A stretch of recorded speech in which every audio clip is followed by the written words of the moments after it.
E voltamos. Natan, quando você entrar aí já manda o convite, que aí deixa eu ver se eu consigo chamar você aqui. Pera aí.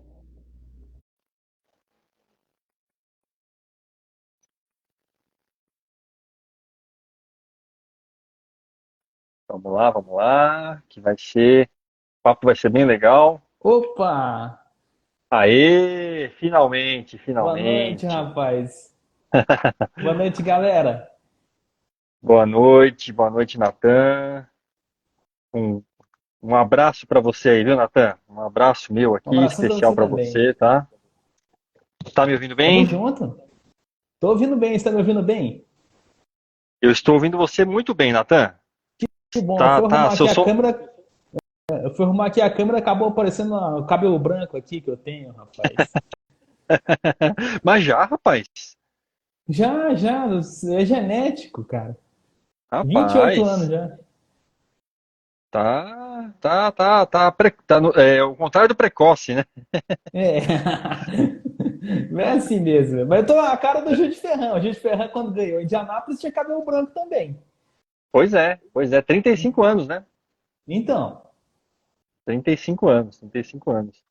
Pois é, o Natan estava falando aqui, né? Tava dando a introdução para o nosso bate-papo. O tema que você escolheu para essa semana, né? uhum. 30, 20 e 10. 30 anos da segunda vitória da Emerson Fittipaldi nas 500 milhas de Indianápolis em 93. 20 anos da primeira e única vitória do Jules Ferran em 2003 e 10 anos da única vitória até o momento, né? A gente não sabe se o Tony vai participar aí de outras edições, enfim, do Tony Kanaan em 2013, né? Essas datas fechadas aí, né? 30, 20 e 10, né? Nós temos Uhum. outras vitórias de brasileiros, né, Nathan, em outros anos aí, mas marcou, né? Esse ano marcou aí essas datas aí, né? Essas efemérides aí dessas datas, né? É, E todo nós, final com 3, né, Carelli? 80, pois é, 93, 2003, 2013. pois é. A gente ficou na expectativa esse ano, né? De ter Uhum, mais uma vitória para o Brasil, né? Mas infelizmente as coisas não andaram bem de Anápolis para os nossos pilotos, né? uhum. Muito bem. Bom, vamos lá. Nós temos um roteirinho aqui que a gente já meio que deixou prévio, né, Natan?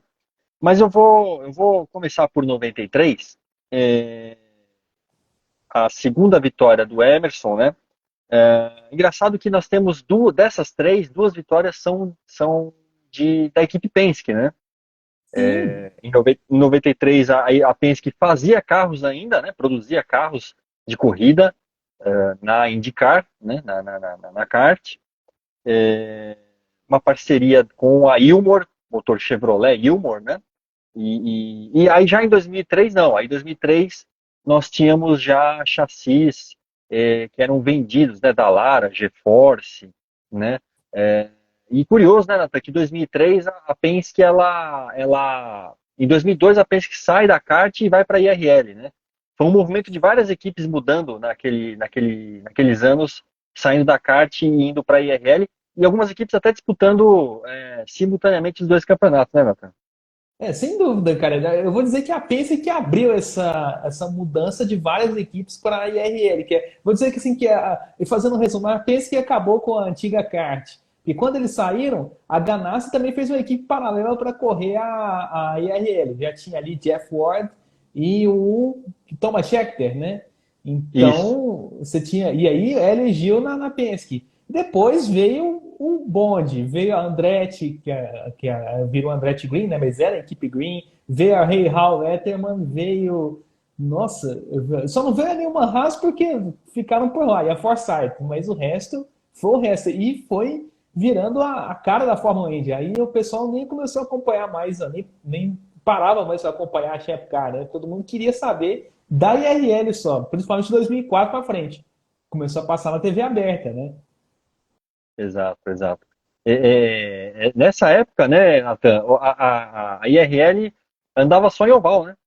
Sim, a gente vai colocar aqui que só começou a andar em misto em 2005. Aí eles colocaram. St. Pete, Sonoma e Watkins Glen. Mas antes disso era só oval, rapaz. Começava, e eram ovais diferentes. Era uma NASCAR, mas só com carro de Fórmula. Então, assim, a gente tinha Miami, um circuito de oval, vamos dizer, oval médio. Phoenix, que era um oval mais fechadinho. Aí tinha Indianápolis, tinha Texas, que era um baita oval. Texas, para eles, era o que é Talladega para o mundo da NASCAR. Era um estilo de velocidade absurdo. Quem for olhar hoje no YouTube vai ver as disputas roda com roda lá e vai ficar encantado, porque você olhando hoje, e olhando, claro, naquela época, você tinha ali 5, 6 carros com chance de vitória bem clara.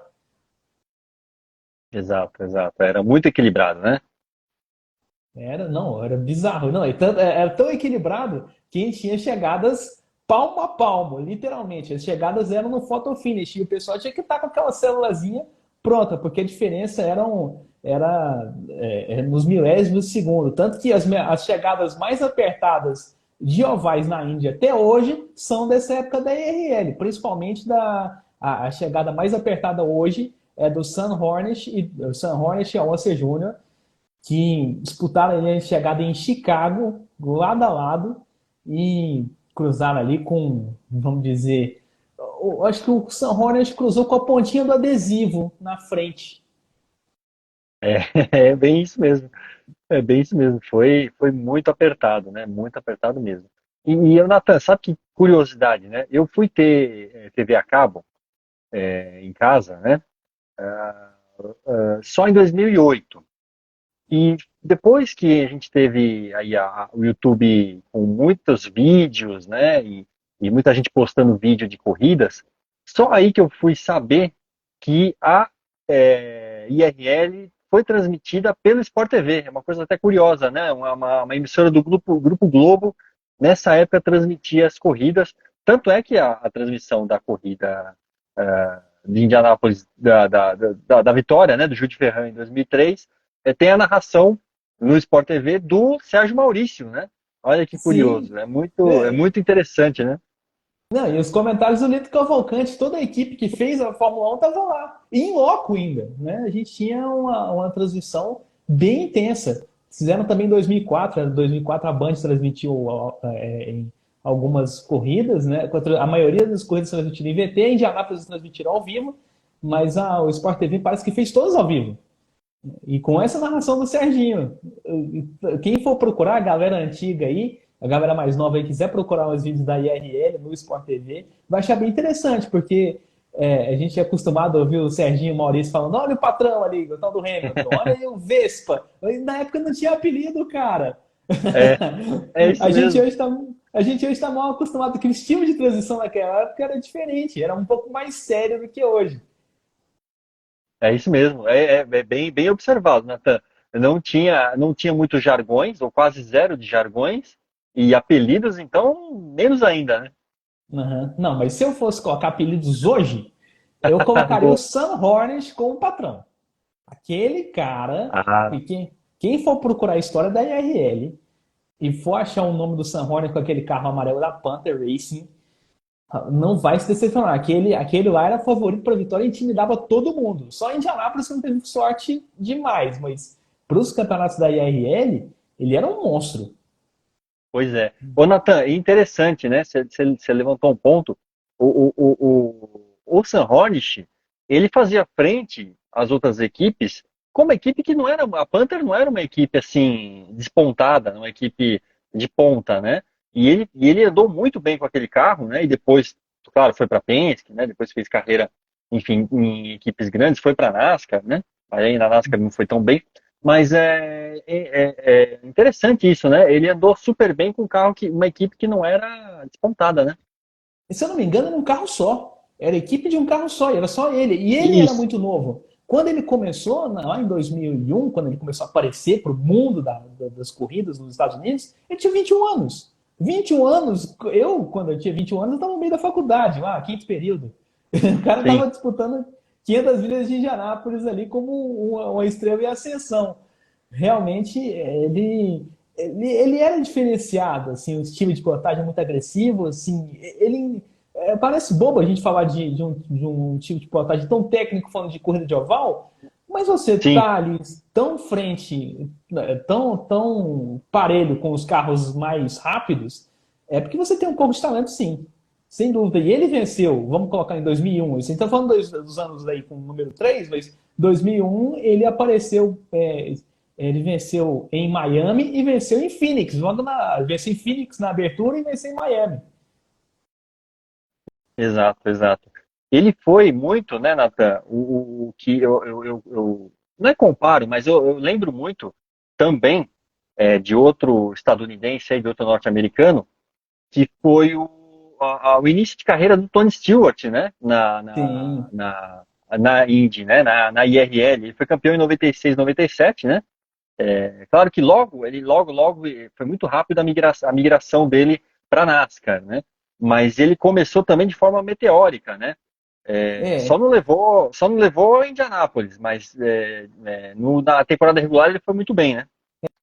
o Tony Stewart tem um bode com as corridas importantes, que ele nunca ganhou Indianápolis e nunca ganhou Daytona. Então, o negócio dele era temporada regular, sempre foi. É, Se você falou, ele ganhou em 97, o único título que tem na Índia é 97. O Hornet, 97. eu acho, eu acredito, assim, falando aqui agora, eu acredito que o Hornet tentou fazer a mesma coisa que o Stewart, sabe? Assim, ele saiu da Fórmula Indy, já tinha 3 títulos, 2001, 2 e 6. Então ele falou, poxa, já deu aqui, sei lá, vou tentar uma coisa diferente. Sim, Já estava na Penske e foi para a Penske da NASCAR. E deu muito errado. Eu acho que ele devia ter feito o mesmo que o Dario Franchitti. O Dario Franchitti foi também para a NASCAR junto com ele, com o Sam Hornet, e voltou. isso. E se deu melhor na Fórmula Indy. Depois que ele voltou para a Indy, venceu mais duas vezes, 3 vezes. Exato, exato, exato. Então, assim, o Sam Hornet, para mim, o maior erro foi ter mudado para a NASCAR. O Tony Stewart foi um passo arriscado, mas que deu certo. Falando em temporada regular, né? É, exato, exato. Aí tem um pouco assim, do estilo de cada um, né? Mas o Hornet também deu um pouco de azar, né? Porque ele pegou uma Penske que corria com Dodge, né, Nathan? E a Dodge não estava no auge técnico naquela época, né? É, a Chevrolet e a Ford estavam ali, a Toyota meio que entrando no negócio, mas era auge de Chevrolet e Ford, né? E Sim. a Dodge só foi ter o auge mesmo com o Brad Keselowski depois, mais para frente, né, em 2012, né? Aí ele ganha o título, o primeiro título, né? Mas ele deu um pouquinho É, desse azar também, que a Penske não estava com essa bola toda, né? não, o problema da NASCAR é que são 43 carros e as montadoras se focam em vários modelos diferentes, várias equipes. Não dá para focar em uma só, porque a equipe é grande. A Penske na NASCAR foi mais uma. Não é, Exato. e chegou tarde também, porque as equipes grandes da NASCAR são Hendrick, Richard Childress, qual outra? Vamos pôr aqui a equipe do Kevin Harvick era Childress, mas até a Ganassi tinha começado junto com a Penske, que também não estava muita coisa não, era Chevrolet também. Tinha Exato. pegado um pedacinho da equipe que o Dale Earnhardt tinha. Eles compraram que a família Earnhardt vendeu para eles. O que Exato. mais? A gente tinha. É, Stuart Então Haas, a Joe Gibbs, Joe a Stuart Harris Gibbs.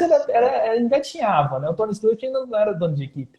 Mas era Joe Gibbs, Childress e Hendrick. Então, a Penske lá era mais uma, como também a Ganassi era mais uma. Quando eu comecei a ver a NASCAR, eu nem se lembrava que a Penske estava lá. De tão, vamos dizer, desconhecida que era a equipe lá dentro. Então. Eu lembro de ter assistido uma temporada da NASCAR, que foi em 1994, na Manchete, com narração do Edgar Melo Filho. Comentários do André Jung, baterista do Ira, olha que curioso. E a Penske tinha um carro naquela época com o Rusty Wallace, patrocínio da cerveja Miller, um carro preto, um Ford Thunderbird preto, né?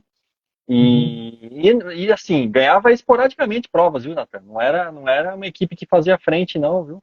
Para as outras, não. É, Aliás, era uma equipe mediana, viu? e o Rusty Wallace já era um campeão, tinha conquistado o título de 89. Então, assim, a Penske, começando nesse mundo da NASCAR, né, tentando se mostrar para esse mundo da NASCAR, tendo que carregar nas costas um piloto campeão e que também estava buscando a vitória de Daytona. O Rusty Wallace saiu da NASCAR pilotando pela equipe Penske sem ter vencido Daytona. Você Dá vê? para pensar nisso? É muito louco. É muito louco. Pois Aham. é, essas coisas, né? Essas coisas do piloto muito bom, que não vence provas importantes, né? Citamos um fato, um exemplo fantástico aí, que é o do Sam Hornish, né? Muito, Uhum. muito curioso. Ô, Natan, vamos lá para as nossas escolhas. Nós temos três Vamos. temporadas, então, né? 93, 2003 e 2013. A gente ficou de escolher uma temporada, né? Uhum. E que a gente acha que foi a melhor temporada aí, ou que foi a melhor vitória, eventualmente, né? Em Indianápolis, o que marcou, né, para as nossas escolhas aí. Eu vou pedir para você falar a sua primeiro, e aí você discorrer aí, falar o que você acha, o que te chamou a atenção nesse ano aí. Vamos colocar aqui, Carelli. Eu vi 2013, dessas três edições, 2013 foi a única que eu vi ao vivo, mas não é essa por causa disso que eu vou escolher. Eu vou escolher Claro, por causa do Tony Kanaan, porque a gente que acompanha Indianápolis, eu acompanho essa corrida desde 2004, certo.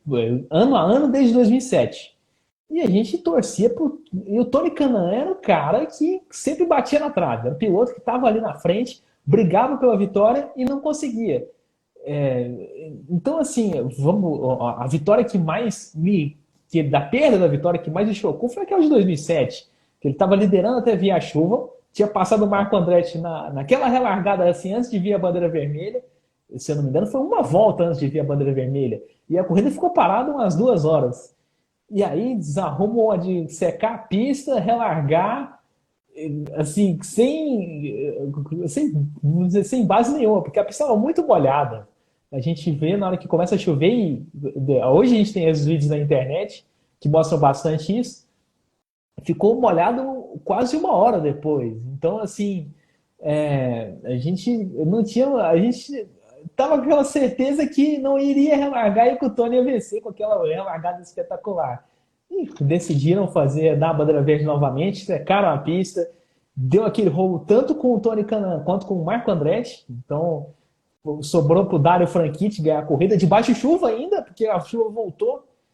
E acabou sendo um caos aquele final. E aquele lá me marcou bastante. 2008, quem for ver o vídeo aí e souber porque ele bateu, eu também não sei. Eu estava vendo aquela corrida, também não sei se o Marco Andretti tocou nele ou se ele perdeu a aderência sozinho. Para mim, parece que ele perdeu sozinho. 2009 bateu também. 2010 ele estava largando de último e chegou a liderar. E teve que entrar para fazer aquele splash and go no finalzinho, que não tinha gasolina para completar. E foi batendo na trave. 2012, cara, ele chegou, se eu não me engano, foi de quinto para primeiro, numa das últimas relargadas lá também, nas últimas voltas. Então Sim, vinha batendo na trave aquela vitória do Tony. E já era campeão da IRL, já tinha um nome muito solidificado. E quando vê aquela vitória de 2013, foi, foi, foi com muita emoção. Foi com muita emoção, porque também foi na última relargada, ele, faltando ali é, 3 voltas que ele assumiu a liderança e a gente estava naquela expectativa. Depois que teve a batida do Brad Franchitti, a minha é, a minha olhada assim era que ele tinha que terminar a corrida. Assim, vai terminar sob bandeira amarela. Ok, mas ele tem que cruzar a linha de chegada. Mesmo sob bandeira amarela, ele tem que completar as 200 voltas.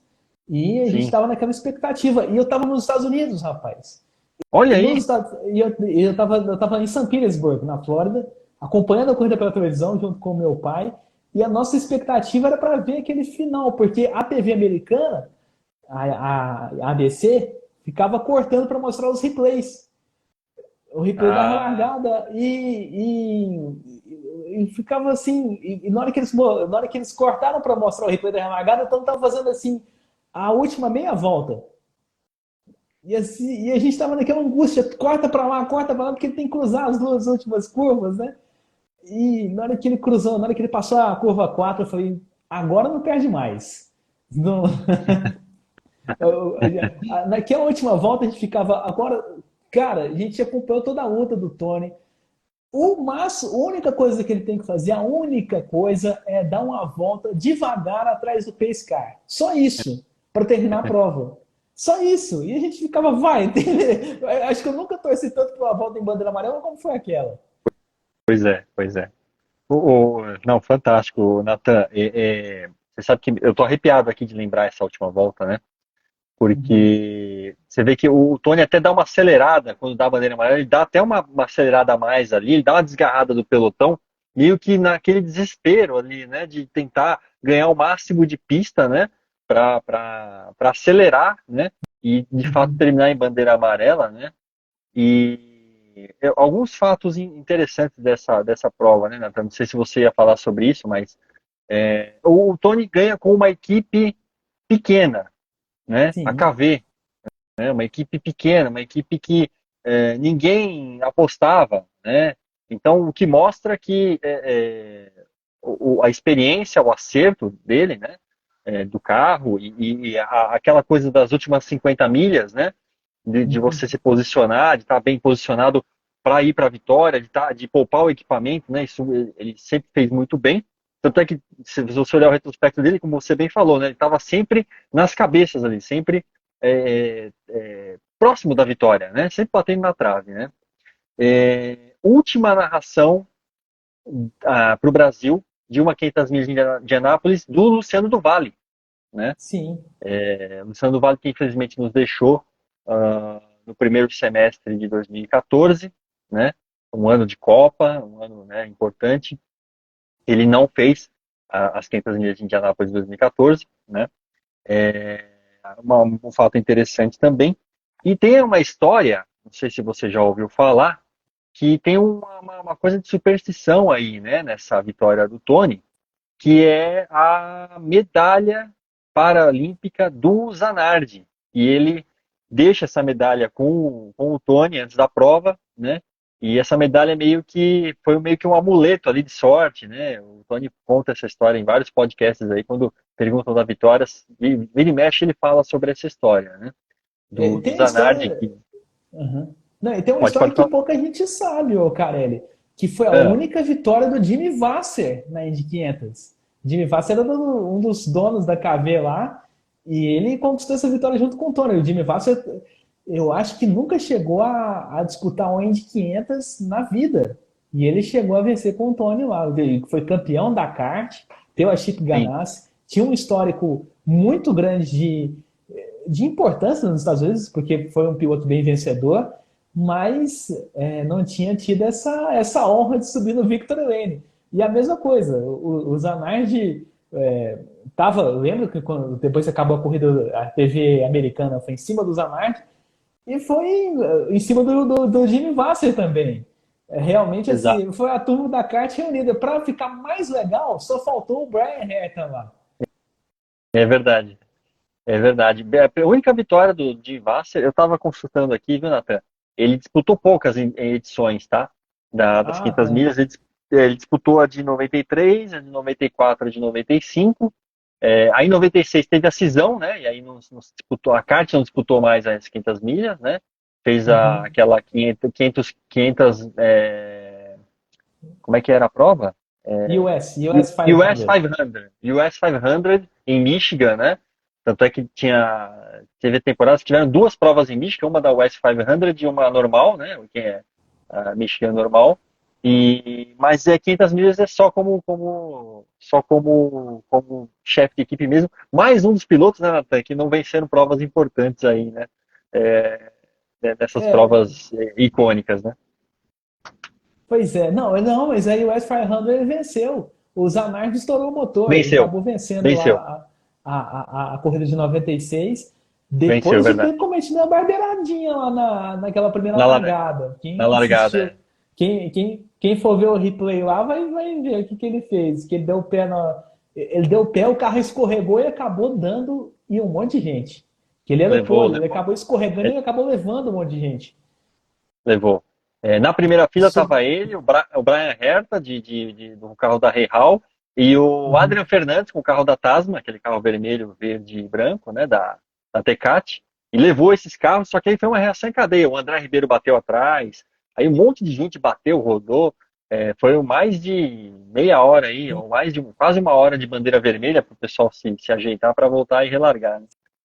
Sim, não, e foi um desastre para a promoção da corrida, porque eles estavam vendendo essa corrida como a prova em que os melhores pilotos do mundo iam correr. Então, assim, estavam desmoralizando as 500 milhas de Indianápolis, porque ia ser parte do calendário da IRL, iam ter pilotos novatos, a maioria deles, e, iam, e na US 500 iam estar os pilotos que pilotaram Fórmula 1, que pilotaram carros, outros tipos de campeonatos.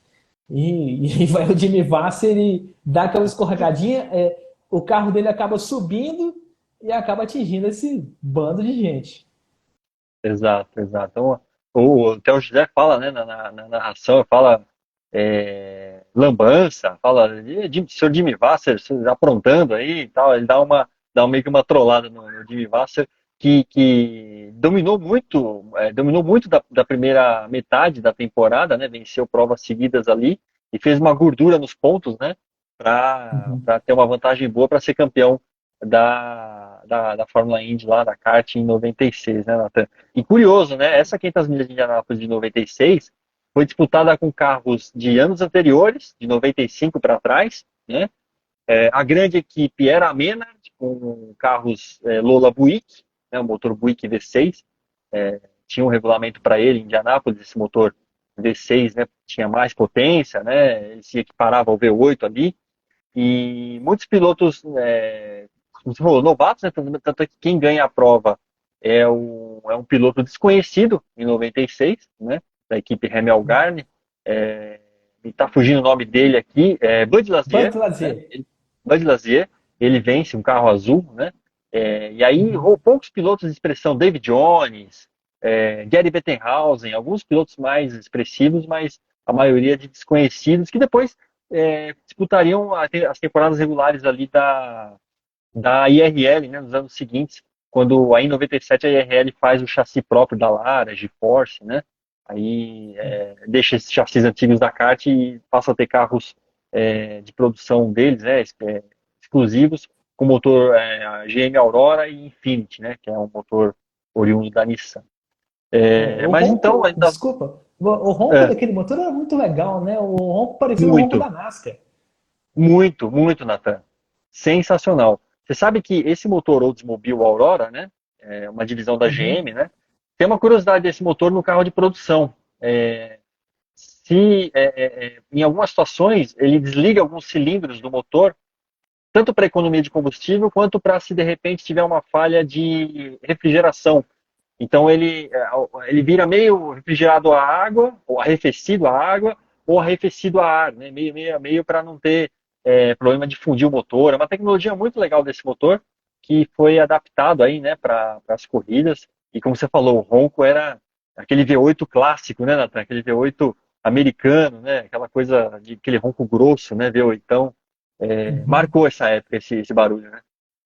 Marcou, marcou demais. E você falou uma coisa interessante, que a gente, eu não lembro de ver carro da IRL com problema de motor frequente. Pois é. A gente pelo menos com aquele modelo.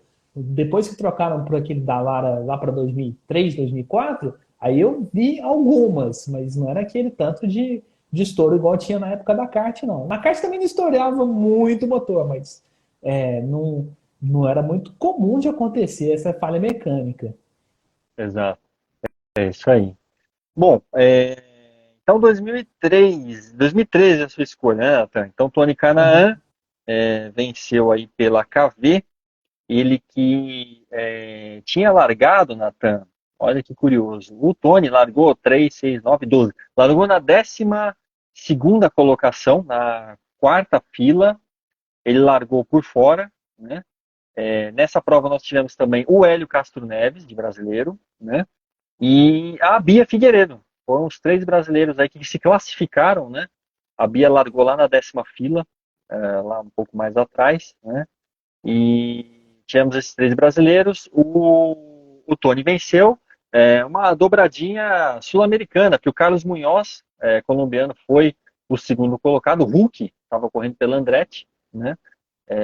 E aí depois veio só Andretti, Ryan Hunter-Reay de Andretti em terceiro, Marco Andretti na quarta colocação também da Andretti. Depois Justin Wilson, aí o Hélio Castro Neves em sexto, andando de Penske, né? Ele e o AJ Allmendinger na sétima colocação, também de Penske, o Allmendinger que foi o Hulk nessa prova aí, dessa 500 milhas de Indianápolis. Depois Simon Pagenaud, Charlie Kimball, um carro da Chip Ganassi, e na décima colocação o Ed Carpenter, que é um especialista, né, Nathan? É um cara que é focado em oval, né?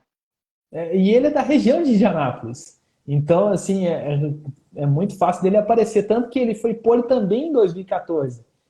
Ele foi pole em 2013, foi pole em 2014. E ele era piloto dono de equipe. Então, estava correndo no quintal dele.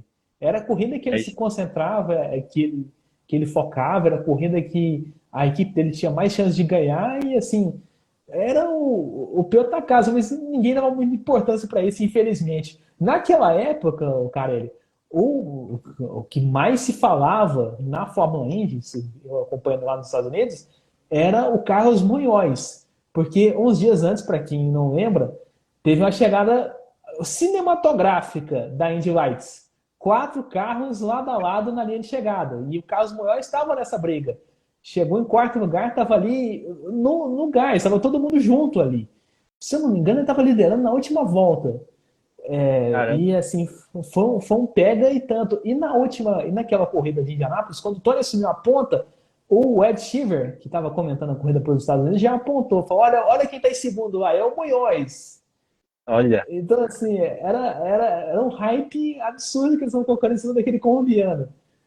Se não ganhou na sexta-feira, que era a corrida da Indy Lights, quem sabe, né? Não ganhava na Indy 500. Mas não deu tempo. Na hora que ele tá em segundo, o Dario Franchitti bateu. E o Tony Kanaan teve o caminho livre para vencer a corrida.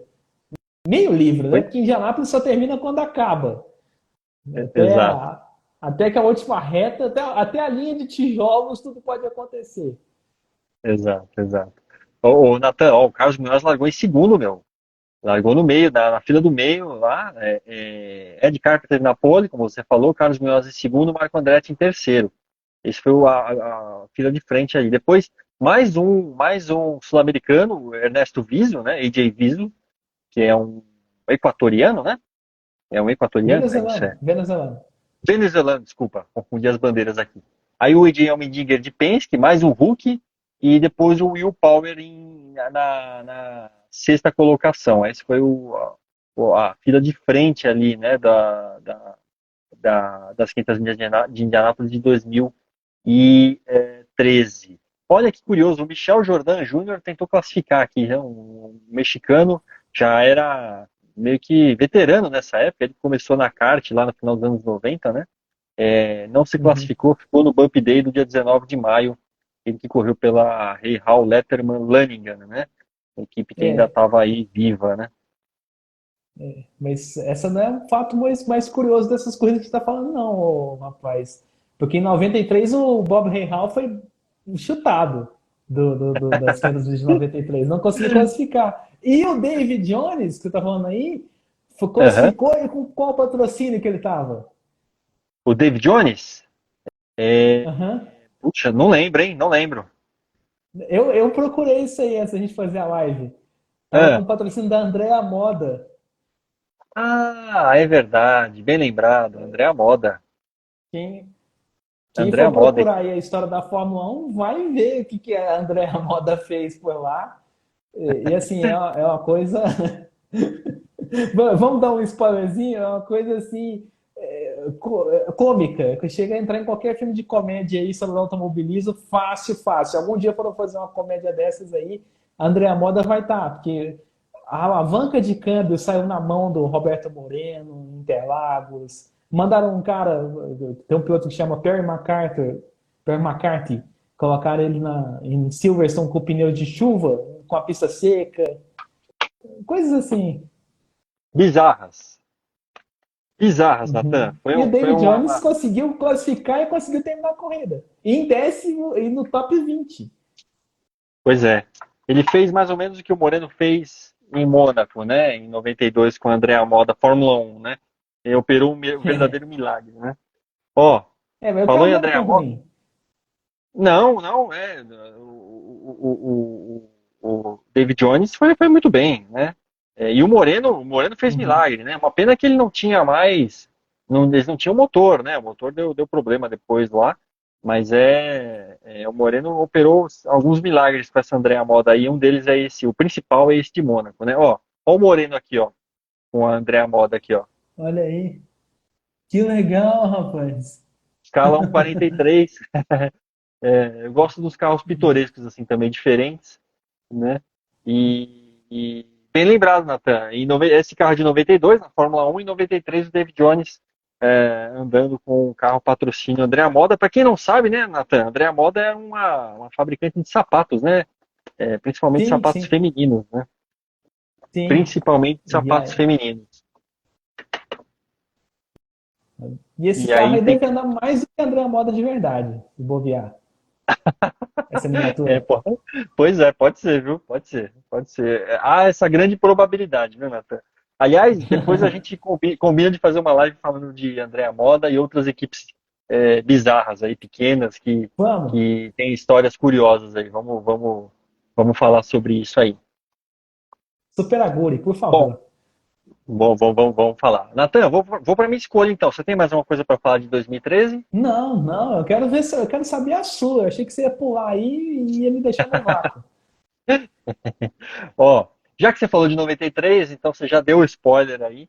A minha temporada preferida, a minha edição preferida dessas que a gente escolheu, né, de 500 milhas de Indianápolis, é a de 93, por alguns motivos. Primeiro, porque foi a primeira que eu assisti, então foi a primeira que eu acompanhei. Minha história no automobilismo como espectador começa em 93, né, para a Fórmula 1, para a Fórmula Indy, para a Stock Car, enfim, categorias nacionais. Foi a primeira edição que eu assisti na Rede Manchete, né? A Rede Manchete tinha os direitos da prova para o Brasil nessa época. Narração de Theo José, comentários de Willi Hermann e um convidado especial nessa prova, Nathan, que foi o Rubens Barrichello, fazendo a sua primeira temporada na Fórmula 1. Ele foi comentar a prova, estava lá em loco e comentou a prova, né, participou, fez uma participação especial nos comentários dessa prova aqui para o Brasil.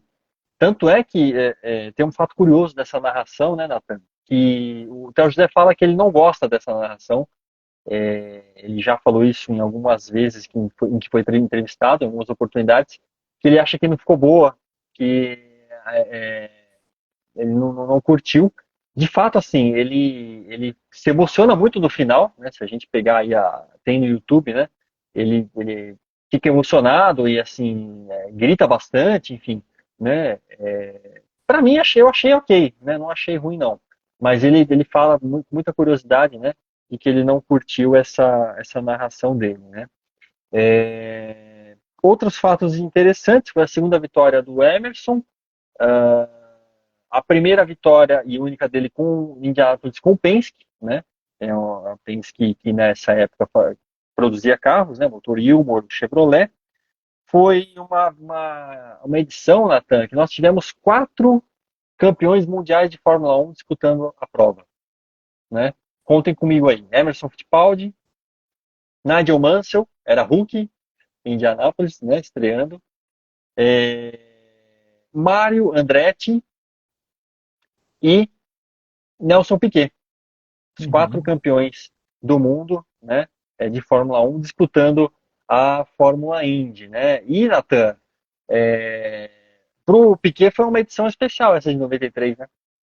Foi a da volta, porque depois da corrida de Indianápolis de 92, que ele sofreu acidente, era muito difícil, assim, não falando de motivação, mas falando de parte física. Como é que será que o Nelson iria voltar a correr? E se voltasse a correr em Indianápolis, como é que seria a participação dele? Ele conseguiu se classificar, conseguiu largar, só não conseguiu terminar a corrida por causa de um problema de motor. Mas fez toda aquela volta triunfal que ele gostaria de fazer, né? Que disputar a prova. O desejo dele, acho que primeiro de tudo, não era nem ganhar, o desejo dele era disputar a corrida. Porque antes de 92 ele fala que surgiu a oportunidade dele correr em Indianápolis quando ele tinha parado na Fórmula 1. Então, assim, ele estava de cabeça no projeto. quando essa chance veio, eu acho que ele abraçou com as duas mãos e veio de novo e estava bem. Tem até um vídeo aí, se quem for procurar no YouTube, ele tava vai ver que ele estava com tanta vontade de correr de novo que ele foi para Cascavel fazer uma apariçãozinha ali no campeonato de Fórmula 3 sul-americana, se eu não me engano, e chegou lá, Isso. cumprimentou um, cumprimentou o outro, e deixar ele andar num carro de Fórmula 3. Mas ele não tinha macacão, não tinha nada, ele entrou de camisa social, pôs uma luva, um capacete, tirou o relógio e entrou. E correu, e com a perna machucada ainda. Pois é, pois é. E um carro mecânico, né? Você sabe que esse Uhum. carro era do Pedro Mufato, né? Seu Pedro Mufato, que Sim. inclusive é muito amigo do Nelson, né? E cedeu o carro. O Mufato incorreu de Fórmula 3 até bem, digamos, velho, digamos assim, né? Até mais de 50 anos correndo na Fórmula 3. Abandonou a carreira na Fórmula 3 em 96 depois de um acidente lá em Cascavel, inclusive, né? Mas é curioso, né? Ele entra de camisa social, calça jeans, sapato mocassim, né? Uhum. E dá um piloto lá no Dallara. A Dallara, acho que era Dallara, era Dallara. Um Dallara de Fórmula 3, né? Muito, muito curioso mesmo. Ô, Natan, eu Lembrou? recorri ao nosso anuário automotor do Reginaldo Leme, tá aqui na tela, ó. Uhum. Ele fala Legal. também, ele fala também de 93. Eu vou tentar colocar aqui para mostrar o carro do Piquet aqui, ó. Esse vermelhinho. Sim, É Darisco. o da Arisco, é um Lola. Chassi Lola, motor Buick, pneus Goodyear, equipe Menard, né? A mesma equipe que ele correu em 92, correu também em 93 e ele abandona a prova, né? Bom, que mais de 93? Nós tivemos em 93 a vitória do Emerson, o Arie Luyendyk foi o segundo colocado, o holandês voador, né? Famoso. Adrian Dyke. Na terceira colocação, o Nigel Mansell, que era Hulk, né? Estreou bem, estreou muito bem em Indianápolis. E na quarta colocação, o Raul Boesel, Emerson Fittipaldi e Nelson Piquet foram os pilotos brasileiros nessa edição, Nathan. E o Raul quase ganhou essa prova, ele andou muito bem, né? Aliás, o Raul andava muito bem em Indianápolis, né? Sempre foi um piloto que quando teve carro bom, quando teve equipamento, andou na frente, né?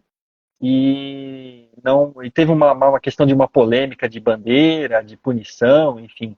E ele não, ele acabou na quarta colocação, mas andou bem. Ele que andava com aquele carro preto e amarelo do patrocínio da Duracell, né? Deixa eu ver se eu consigo colocar o carro aqui, ó, para a galera ver. É um carro muito bonito. Outro Lola também, né? Mas aquele é um Lola Ford, né? Patrocínio Duracell, ele que era companheiro de equipe do Bob Rahal nessa temporada, né? Equipe Rahal. Então, a minha escolha. E tem o suco de laranja, né, Natan? Tem o suco Eu de sou de laranja, laranja. que foi polêmico, né? Foi polêmico aí. O Emerson deixa o leite de lado. Depois, no final, ele até bebe um pouquinho de leite, mas ele faz a propaganda, né? O Emerson que sempre teve, ele e o Wilson, né? A família sempre teve laranjais, né? Sempre teve plantação de laranjais lá em Araraquara, aqui em Araraquara, né? No interior aqui de São Paulo. Sempre foi um produtor de laranja. Então, ele aproveitou, né, o ensejo ali para fazer a propaganda do seu produto, né? Do produto que ele vendia, inclusive é, exportava para os Estados Unidos naquela época, né? Então foi uma oportunidade de fazer um merchanzinho ali, né, Nathan? Foi uma jogada inteligente. Eles venceu corrida com tantos pilotos famosos, tanto da Indy quanto que já tinham passado pela Fórmula 1. Não custava nada se fazer um merchanzinho a mais por causa da sua Pois é. vitória. Eu acho que não foi, os americanos não gostaram muito porque quebrou a tradição do leite, mas, poxa, o Hélio começou com aquela história de escalar a grade, que também não é tradição. Foi uma tradição Pois dele. é. Então, eu não vejo nada de errado, não. O que ele fez para mim foi normal. Mas a vitória dele, o cara, junto com o segundo lugar do Ryan Dyke, mostrou um pouco o que é uma experiência de um oval. O Nigel Mansell não ia correr em Phoenix na segunda corrida e sofreu um acidente no treino, não conseguiu largar. Então ele estava correndo para a primeira vez no oval. E nessa relargada que o Emerson assumiu a ponta e o Ryan Dyke passou também para ser o segundo, a gente teve uma diferença para mim de reaceleração, porque o Mansell não deu pé tão forte quanto o Emerson e o Weinreich, tanto que os dois passam ele por fora. Deixam o Mansell literalmente na saudade. Pois é. É isso mesmo, é isso mesmo. Deixa literalmente na saudade, né? E É a isso TV mesmo. americana, não, e a TV americana cortou a imagem da corrida para mostrar a Teresa Fittipaldi comemorando. E na hora que eles passam, eles cortaram a ultrapassagem do Van Dyke, que foi uma baita ultrapassagem. Ele só vê um risco preto passando um carro branco. Mas que ia ser É. o finalzinho da manobra, mas foi uma manobra e tanto. Foi. Foi mesmo. Foi mesmo. Foi mesmo. O Arie Luyendyk era um piloto assim, muito diferenciado, né? O título de holandês voador não era por menos, né? O desempenho dele em oval era absurdo, né? Ele sempre andou muito bem em oval, né? Mesmo com equipamento não tão de ponta, né? Ele sempre se sobressaía, né? E é curioso, né? Um holandês, né? Andando bem nos Estados Unidos, uma coisa que não era muito comum, pelo menos naquela época, né? Nós não tínhamos muitos estrangeiros correndo, né? Depois que o Emerson foi para lá, que a coisa começou a abrir, né, as portas para outros países, né? Mas não era muito Sim. comum, não. Tanto é que depois a coisa virou, né? Chegou a ter 9 brasileiros, né? Na kart e na Fórmula Indy, né? O Fora os Natan, próprios, não, fora os estrangeiros também que chegaram. A gente teve aí o Michele Alboreto chegando a correr na IRL. O Landyke ficou na IRL com essa decisão ficou. toda. Ele não foi para cá, chegou até vencer o segundo em Indianápolis em 97. Ele tinha vencido em Exato. 90, venceu em 97. E ficou um dos pilotos, pô, assim, bem conhecidos por lá. Eu acho que de todas as estrelas assim que estavam chegando, o Landyke foi o que mais se destacou, né? Porque era um piloto experiente de oval para correr no campeonato de ovais. Só não foi Exato. campeão porque, sei lá, não deu certo de ser campeão, mas merecia. Merecia mesmo. Nessa temporada, Nathan, curioso, né? O Nigel Mansell foi o campeão da temporada regular, 191 pontos. O Emerson ficou só a 8 pontos dele, né? 183, foi o vice-campeão.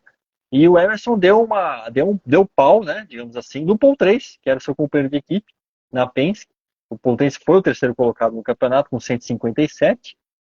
Mas você vê, o Paul 3 tinha 25 anos nessa época, o Emerson muito mais velho que ele, e andou muito bem, né? O Emerson que venceu Indianápolis, venceu Portland e venceu Mid Ohio. Já o Paul Tracy venceu em Cleveland, em Toronto, Road America e Laguna Seca. Venceu bastante provas, né? Mas não foi tão É, regular nas outras provas e chegou em terceiro. Bob Rahal foi o quarto no campeonato. E o Raul Boesel fez um bom campeonato em 93, foi o quinto colocado.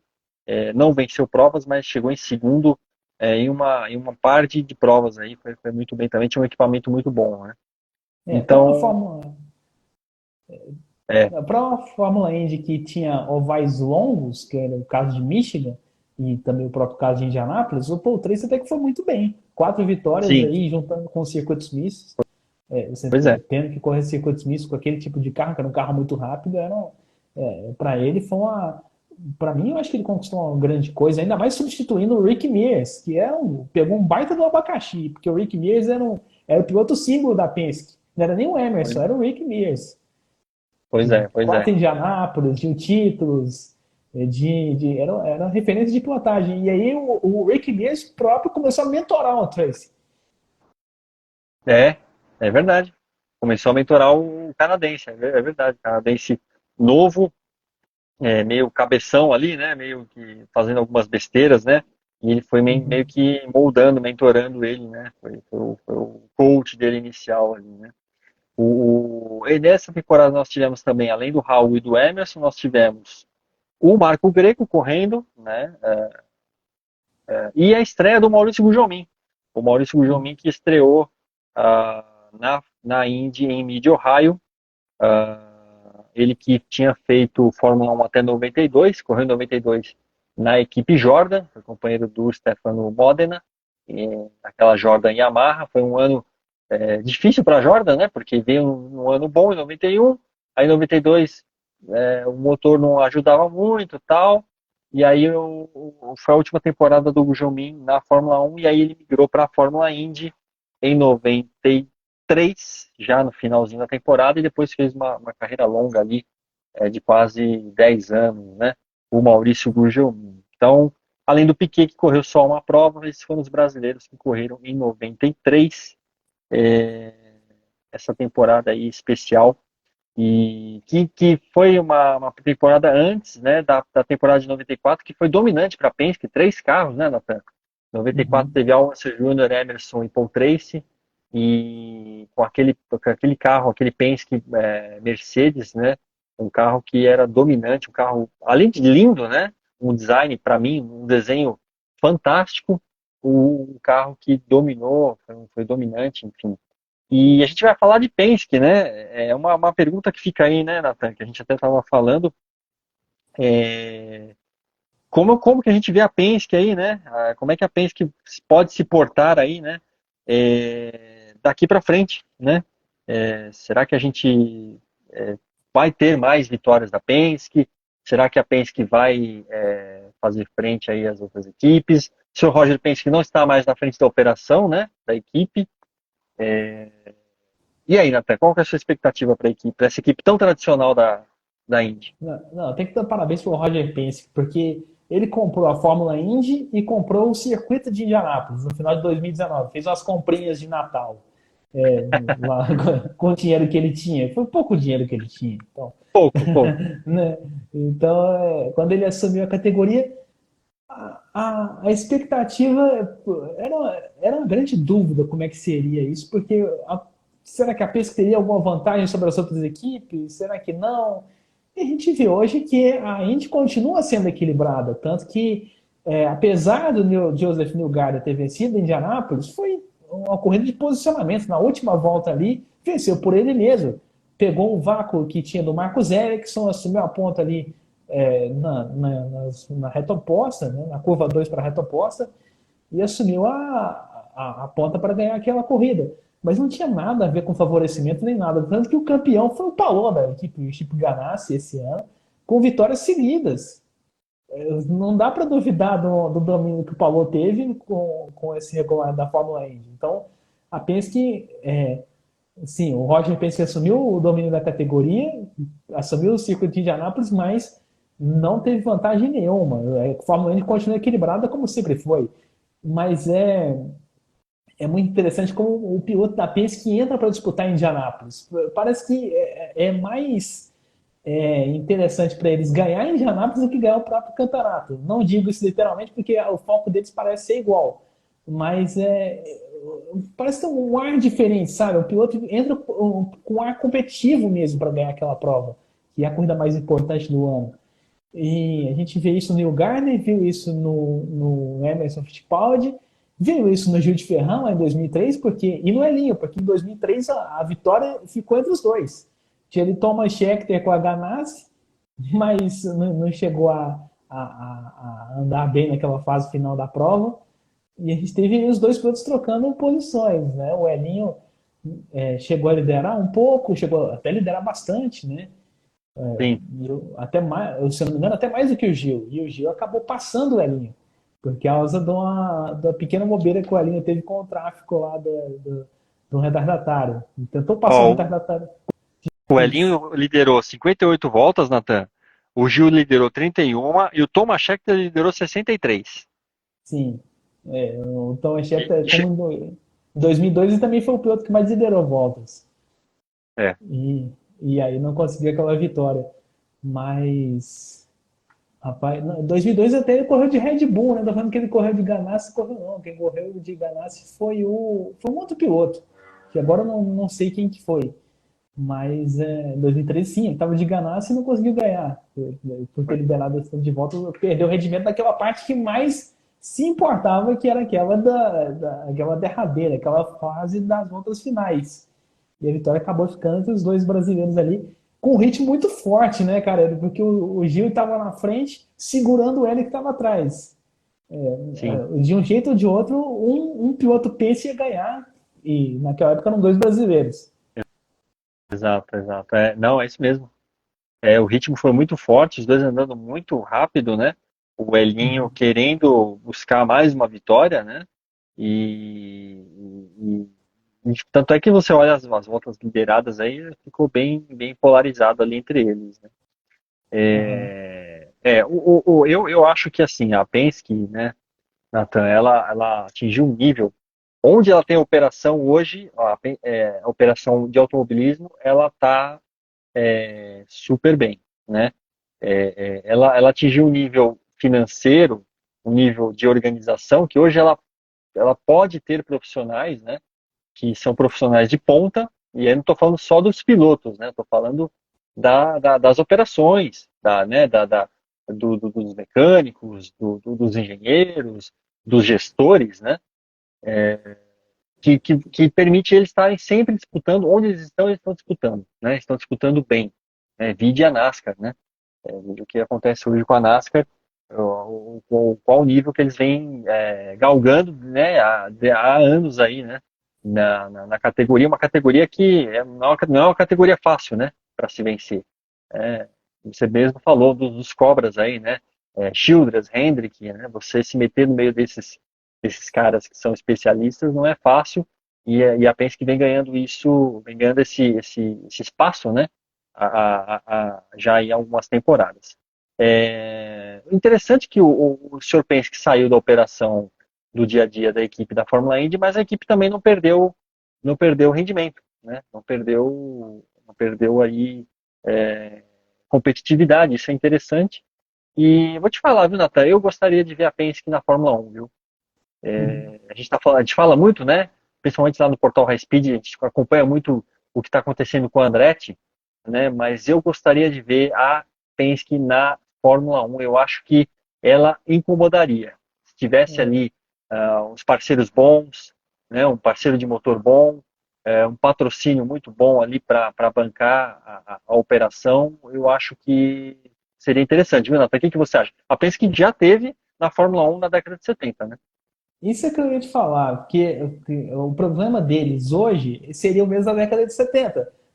Estariam encarando os grandes dos grandes das grandes equipes da Fórmula 1. Então, assim, hoje tem Red Bull, tem Mercedes, tem Ferrari, tem até, vamos colocar aqui, lá embaixo, mas no pelotão intermediário, tá saindo do pelotão da frente, já começando a abrir o pelotão intermediário, tem Aston Martin, e a Penske encararia o mesmo dilema de ter que competir com esses caras. Tanto que, como aí na década de 70 eles entraram, conseguiram só uma vitória lá com o John Watson, lá em 76, na Áustria, e não teve mais nada. Assim, por causa dessa, vamos dizer, disparidade. A Penske, com vários carros em várias categorias, não acabou tendo foco só para a Fórmula 1. Ah, mas a Ferrari tem para o WEC.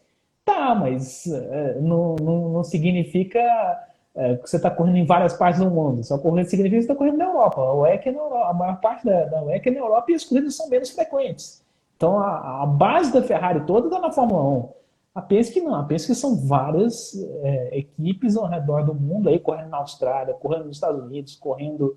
é, Se fosse correr na Fórmula 1, ia correr pelo mundo inteiro. Eu acho que seria pesado. Realmente, não, para mim, não daria certo. Você falou do de 76, né?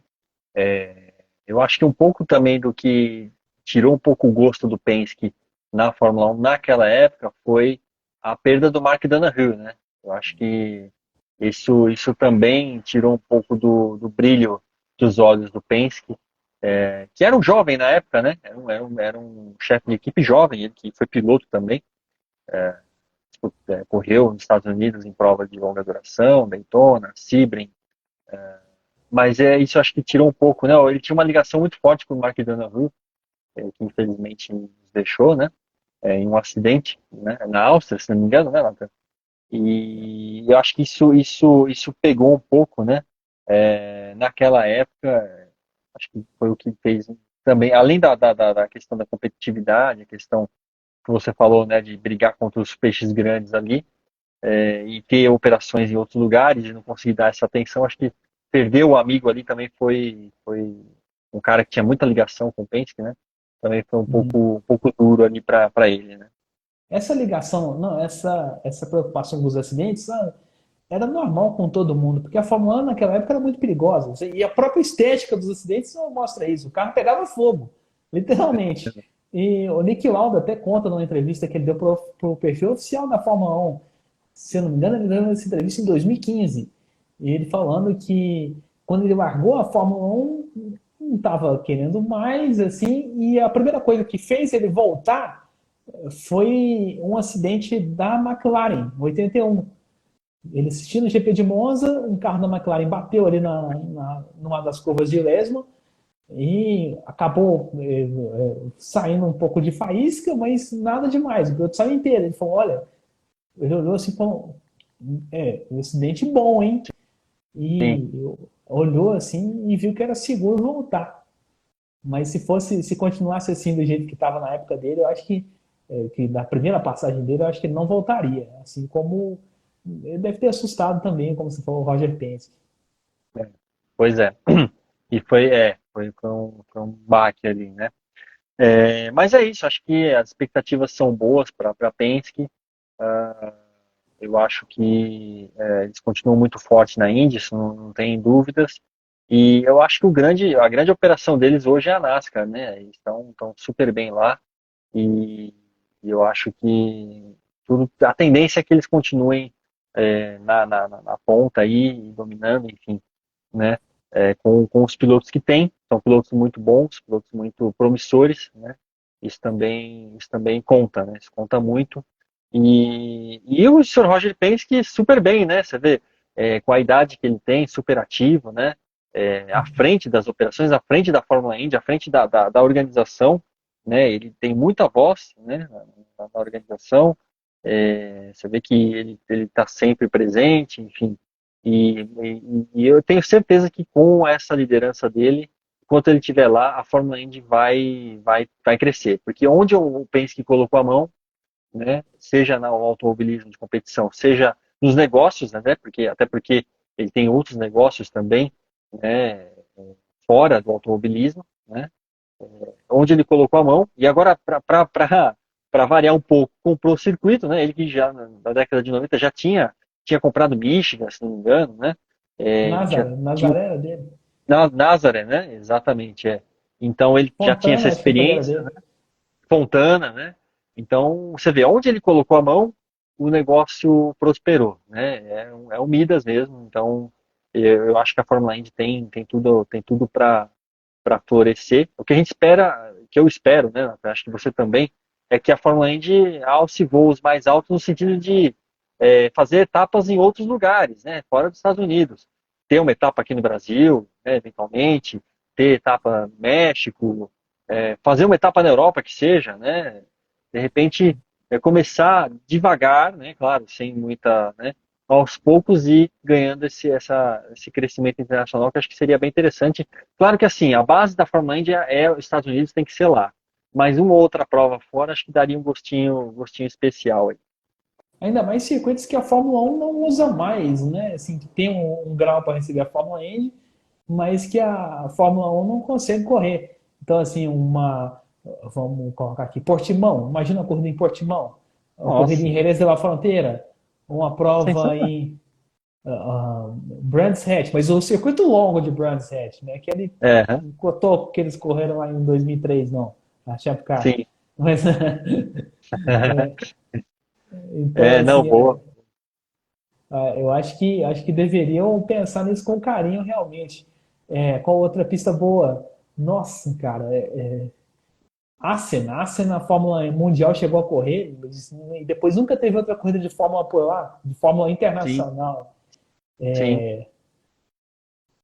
Fugiu o nome. Estoril acho que não tá naquele nível para receber nada, mas Kyalami, já pensou uma corrida da Fórmula 1 na África do Sul?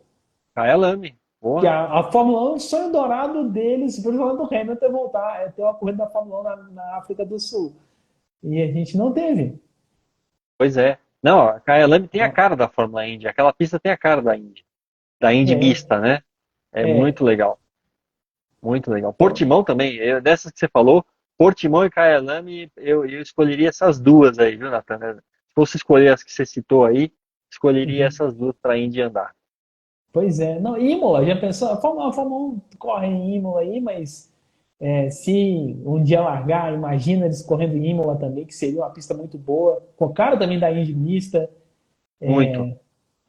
Bom, A Mundial eu não sei se topografia, daria né? certo. Mundial eu acho que o carro da Indy não se encaixaria bem. Ia ser não seria nos pés de Road América. Seria uma versão tipo Road América, mas eu acho que não daria certo. Por É, causa é, da pressão que o carro da Fórmula Indy ia trazer no corpo dos pilotos. pois é. Fora que é um pouco mais estreito, né? Mas Imola, a topografia de Imola, né? As curvas, a própria Kyalami também tem muito essa carona mesmo de circuito misto de Fórmula americana, né? Muito, muito peculiar, né? Uhum. Nathan, e aí? O que mais você tem para falar? A gente falou das 3 temporadas, fomos aí para vários assuntos legais. É... Menção honrosa para o Gil, né? O Gil que venceu em 2000 e a gente não escolheu 2003, mas o Gil tem uma carreira muito muito interessante, né? Ele que foi campeão da Fórmula 3 inglesa, foi campeão da Fórmula Ford aqui no Brasil e aí ele sofre um pouco, né? No começo da carreira dele na Indy, né? Na kart e depois que ele vai para Penske, que, que aí a Penske muda o pacote, né, Nathan? Muda, deixa de fabricar carros em 99, passa a comprar carro da Renault, motor Honda, Uhum. deixa a Mercedes, né, para trás, compra motor Honda e muda o pneu Goodyear para Firestone. Aí o negócio dá uma mudada, né? Claro que esse Reynard, ele tinha um pouco da cara ainda da Penske. O pessoal até brinca que era o Henske, né? Que era um Reynard um pouquinho modificado, com suspensão um pouquinho diferente ali e tal, com o toque Penske, né? Mas aí ele ganha 2 campeonatos, né? Em 2000 e 2001 e faz aquela migração para IRL e finalmente vence a, a Indy 500 em 2003, que se não me engano, acho que foi a última temporada dele na Indy, né, Nathan? Foi sim, não. E ele venceu a última corrida dele na Indy, venceu aquela do Texas. O Gil é interessante, porque ele foi competitivo em tudo que ele passou nos Estados Unidos. Venceu com as 3 equipes que ele correu, dentro da kart, que era a Sim, Hall, a Walker e depois a Penske. Aí depois, quando a Penske mudou para a IRL, que era um regulamento completamente diferente de construção de carro, ou vamos colocar aqui, o carro da. Quem for ver vai perceber. O carro da IRL era um carro bem mais enxuto em tamanho do que o da Fórmula Mundial. O carro da Mundial era um carro largão, né? E, sim, e limpo aerodinamicamente. Eu até falei isso com o Luiz Felipe Ramos, outras lives que a gente fez. O carro da Fórmula Mundial não tinha tanta asa. E o da Indy era bem mais fino em questão assim, aerodinâmica da exato. IRL, né? Era um carro bem mais, era bem mais estreito, vamos dizer assim, menor em tamanho.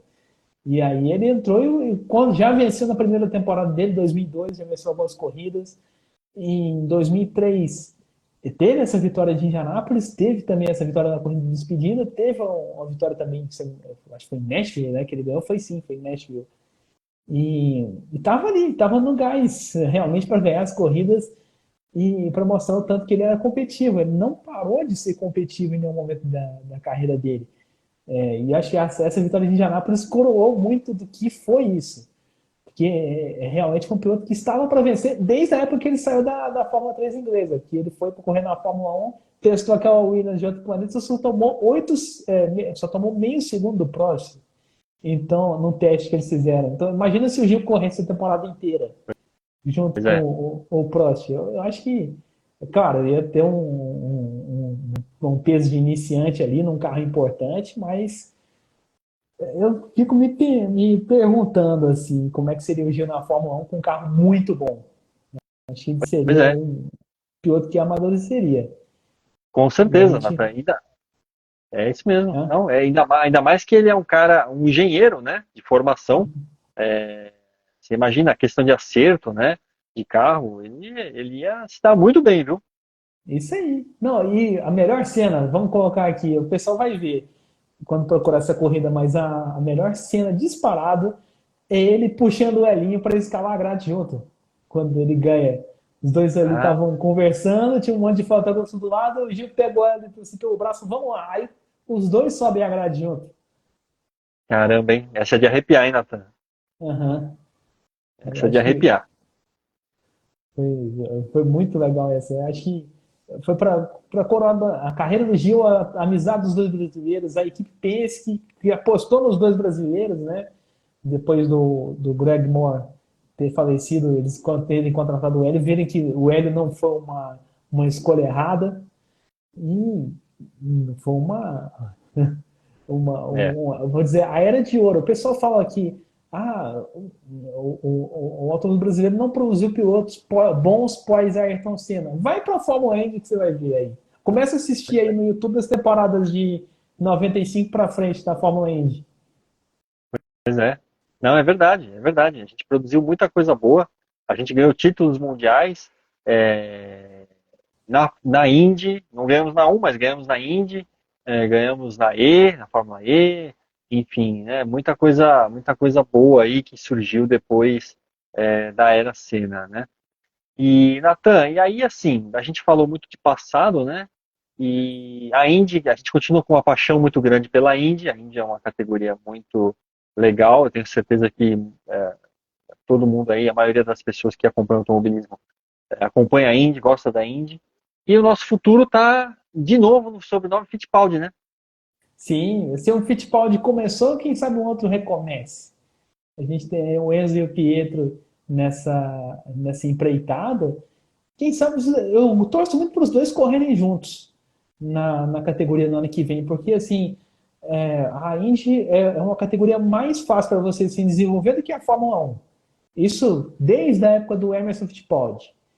O piloto que entra na Fórmula Indy, se pegar uma equipe de ponta, consegue andar num nível bem legal. Vamos colocar aqui um próprio Christian Fittipaldi. Depois que saiu da Fórmula 1, pegou uma. Qual que era o nome da equipe? Era um Ele carro. começou na, ele começou na Walker, né? Sim. E aí começou. E aí andou bem. Foi segundo colocado lá em Foi segundo Indianápolis. na primeira prova, né? Uhum. Foi a única Indianápolis até que ele participou. Foi a única. Foi a única, Uhum. exato. É. Chegou a vencer com a Nilma Haas. O Bruno Junqueira. Bruno Junqueira era para ser cotado para Williams, cara. Quem não se lembra vai saber dessa história aí depois. Estavam em dúvida se colocavam ou o Bruno ou o Jenson Button. Optaram pelo Jenson Button. E o Bruno foi para a Fórmula Indy. Correu pela Ele tava. Ganassi, ganhou pela É, Ganassi, e depois ganhou pela Newman Haas. Foi até pole em Indianápolis. Em 2002 ele foi foi, pole pela Ganassi. foi. E o Bruno Junqueira que ganhou a Fórmula 3 Sul-Americana, depois ganhou a Fórmula 3000 em 2000, né? No ano 2000, ele corria naquela equipe Petrobras Júnior. Aí, outro assunto legal para a gente colocar nas lives aí, hein, o Natan. Fórmula 3000 aí, títulos brasileiros, equipe Petrobras Júnior. Ó, vou deixar um abraço aqui, Natan. Vamos deixar um abraço pro G Seara. É um perfil muito legal que tem no YouTube, tem enfim, nas redes aí. Sim, eu sigo Ele ele. é muito legal, você segue ele, eu sigo ele também. Ele mandando um salve para nós aqui, falando que me acompanha no YouTube há anos, falando que eu resgato o automobilismo nacional. E você, Gessiara, manda muito bem nos vídeos, nos seus conteúdos também. A gente acompanha daqui, curte bastante, compartilha seus conteúdos também. E continua produzindo, que olha, a gente tá te acompanhando lá, é muito legal seus conteúdos. Você fala bastante de Fórmula 1, coisas mais antigas que a gente gosta também, coisas mais atuais. Então, ó, um abraço, viu, Gessiara? Um abraço aí para você. Parabéns aí pelo teu perfil, viu? Tamo junto. É isso aí. E, bom, bem lembrado do Bruno Junqueira, a gente teve realmente muitos bons pilotos e a nossa expectativa, né, Natan, é que a gente continue, que a história do Brasil na Índia, dos pilotos brasileiros na Índia, ela não acabe, né, que a gente continue esse legado aí que começou lá em 84 com o Emerson Fittipaldi, uma história tão bonita, né? Uma história de Uhum. vitórias aí, de emoção, né?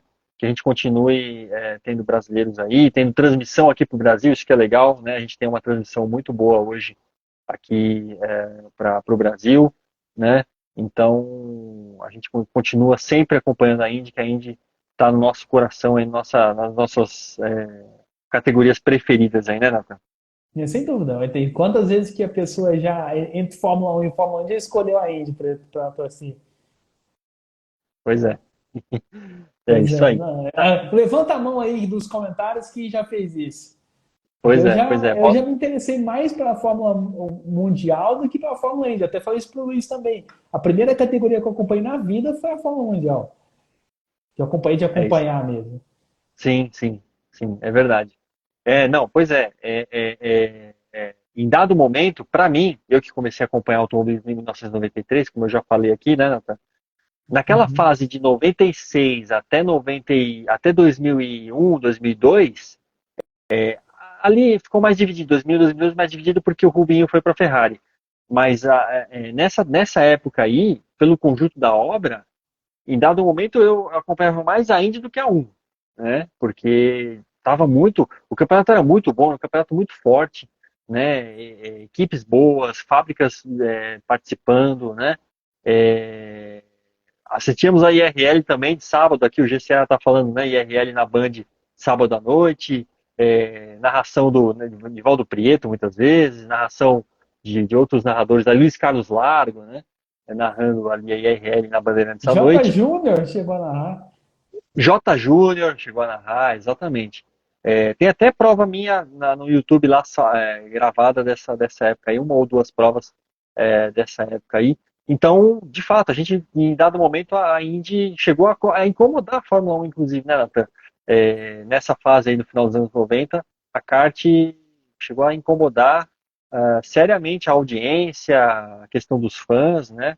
Por uma Fórmula 1 daquela época que não era feita muita popularidade, era uma coisa mais fechada, aquela coisa mais, né? Só transmissão pela TV, não tinha muito. E a Indy sempre foi um ambiente mais aberto, né? Sempre um ambiente Sim. mais de show, né? Os pilotos eram mais ligados um ao outro, tanto é que tinha uma turma que era muito amiga, né? O próprio Greg Moore com o Tony Canaan, com o Dario Franchitti, com o Oriol Servi, era uma turma muito Max Papes, né? Eles eram muito, apesar de disputar na pista, eram muito juntos ali, né? Muito, muito amigos, né? O G. Seara falando aqui que na época dele era o Willy Hermann comentando e o J. Júnior narrando, é isso aí.